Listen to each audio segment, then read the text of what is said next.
नमस्कार। आइए आज हम भारत के सबसे लंबे और सबसे पेचीदा जमीनी विवादों में से एक की कहानी को समझने की कोशिश करते हैं।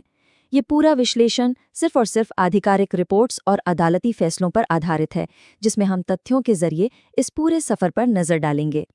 सोचने वाली बात है ना। यही वो सवाल है जो इस पूरे मामले के दिल में है।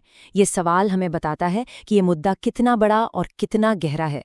तो चलिए इस उलझी हुई कहानी की परतों को एक एक करके खोलते हैं। तो सबसे पहले जमीन को ही समझ लेते हैं। देखिए, सरकार ने कुल 67.7 एकड़ जमीन का अधिग्रहण किया था, जो काफी बड़ी जगह है। लेकिन असल विवाद सिर्फ 2.77 एकड़ के एक छोटे से टुकड़े को लेकर था, और उसके भी बिल्कुल केंद्र में था 0.33 एकड़ का वो हिस्सा जिसे गर्भगृह माना जाता है। इस पूरी कहानी को ठीक से समझने के लिए हम इन 5 पड़ावों से गुजरेंगे। विवाद की शुरुआत कैसे हुई, फिर ये कानूनी लड़ाई में कैसे बदला, इसमें राजनीति कैसे शामिल हुई, 1992 की वो घटना क्यों हुई, और आखिर में समाधान का रास्ता कैसे निकला। तो चलिए शुरू करते हैं पहले पड़ाव से, सदियों पुराना विवाद। इस संघर्ष की जड़ों को समझने के लिए हमें वक्त में बहुत पीछे जाना होगा, जहां इस जगह का शुरुआती इतिहास छिपा है। अगर हम इतिहास को देखें तो ये साफ दिखता है कि इस जगह पर दावों और निर्माण का सिलसिला सदियों से चलता रहा। एक तरफ हिंदू ग्रंथों में प्राचीन मंदिर का जिक्र है, तो 1528 में यहाँ बाबरी मस्जिद बनाई गई।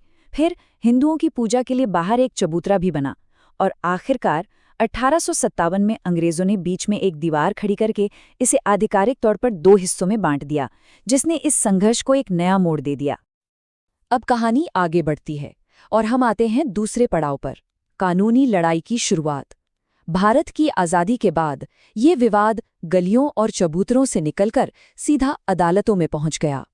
एक स्थानीय संघर्ष अब एक औपचारिक कानूनी लड़ाई बन चुका था। तो कोर्ट में दोनों तरफ से बुनियादी दलीलें क्या थीं? हिंदू पक्ष का कहना था कि ये जगह भगवान राम का जन्म स्थान है। यहाँ एक पुराना मंदिर था जिसे तोड़ा गया, और यहाँ हमेशा से पूजा होती आई है। वहीं मुस्लिम पक्ष की दलील ये थी कि मस्जिद बाबर के सेनापति ने बनवाई थी, और ये जमीन सुन्नी वक्फ बोर्ड की संपत्ति है।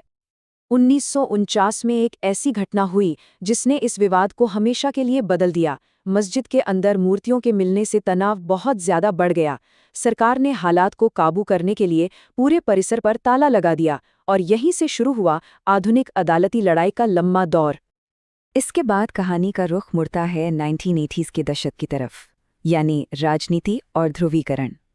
ये वो दौर था जब ये कानूनी विवाद अदालतों की चारदीवारी से निकलकर देश के राजनीतिक मंच का केंद्र बन गया। इस दशक में इस मुद्दे का तेजी से राजनीतिकरण हुआ।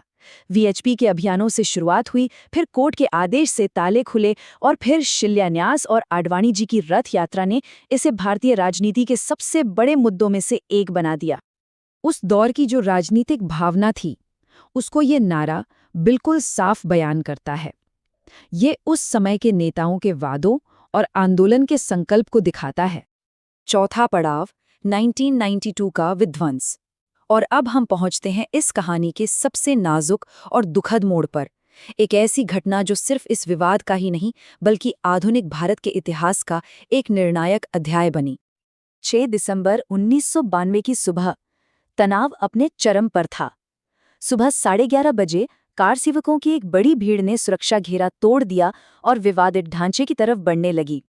इसके कुछ ही घंटों बाद दोपहर 1:55 पर ढांचे का पहला गुंबद जमीन पर आ गिरा, और इसी के साथ उसका भौतिक विनाश शुरू हो गया। और शाम होते होते लगभग 4:49 पर पूरा ढांचा ध्वस्त कर दिया गया था। उसी जगह पर मूर्तियों के लिए एक अस्थायी मंदिर भी बना दिया गया। लेकिन इस घटना की एक बहुत भारी इंसानी कीमत भी चुकानी पड़ी। इसके बाद देश भर में जो दंगे हुए, उनमें 2000 से ज्यादा लोगों की जान चली गई, जो भारतीय इतिहास का एक बेहद काला अध्याय है। और अब कहानी का आखिरी पड़ाव, समाधान का रास्ता। इस घटना के बाद ये लड़ाई एक बार फिर अदालतों में लौट आई, और अब शुरू हुआ दशकों तक चलने वाला कानूनी और पुरातात्विक प्रक्रिया का दौर, जिसने आखिरकार इस विवाद के समाधान की नींव रखी। अंतिम फैसले में आर्कियोलॉजिकल सर्वे ऑफ इंडिया यानी ASI की रिपोर्ट ने एक बहुत अहम भूमिका निभाई। उनकी खुदाई से ये बात सामने आई कि मस्जिद के नीचे एक बड़ा पुराना ढांचा मौजूद था जो कि गैर इस्लामिक था। इस खोज ने मुस्लिम पक्ष के इस दावे को कमजोर कर दिया कि मस्जिद खाली जमीन पर बनी थी। सिर्फ ASI रिपोर्ट ही नहीं, सुप्रीम कोर्ट ने कई ऐतिहासिक सबूतों पर भी गौर किया। जैसे 18वीं सदी के यूरोपीय यात्रियों के लेखों से भी ये पता चला कि हिंदू उस जगह पर बहुत लंबे समय से पूजा करते आ रहे थे। ये उनके लगातार दावे का एक प्रमाण बना। फैसले में एक कानूनी कॉन्सेप्ट एडवर्स पोजेशन का भी जिक्र आया। अब ये क्या होता है? आसान भाषा में समझें तो अगर कोई किसी और की जमीन पर लंबे समय तक बिना रोक-टोक काबिज रहे तो उसे उस पर कानूनी हक मिल सकता है।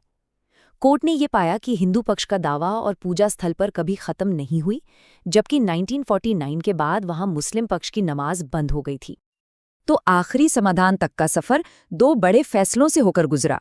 एक तरफ था इलाहाबाद हाईकोर्ट का 2010 का फैसला, जिसने जमीन को 3 हिस्सों में बांटने की कोशिश की, जो किसी भी पक्ष को मंजूर नहीं हुआ। और दूसरी तरफ था सुप्रीम कोर्ट का 2019 का फैसला, जिसने एक बिल्कुल अलग रास्ता अपनाया, पूरी जमीन मंदिर के लिए और मस्जिद के लिए एक दूसरी जगह। तो आखिरकार 9 नवंबर 2019 को सुप्रीम कोर्ट ने अपना अंतिम फैसला सुनाया। पूरी 2.77 एकड़ जमीन रामलला विराजमान को दी गई, मंदिर बनाने के लिए एक ट्रस्ट बनाने का आदेश दिया गया और सुन्नी वक्फ बोर्ड को मस्जिद बनाने के लिए एक अलग जमीन दी गई। और इसी के साथ सदियों पुराने इस कानूनी विवाद का अंत हो गया। ये पूरा मामला अपने पीछे एक सवाल छोड़ जाता है। जब किसी देश का इतिहास, उसकी आस्था और उसका कानून आपस में टकराते हैं तो क्या कोई एक अंतिम कहानी लिखी जा सकती है? ये एक ऐसा सवाल है जो हमें समाधान की जटिलताओं और न्याय की प्रकृति पर सोचने के लिए मजबूर करता है। Explained simply.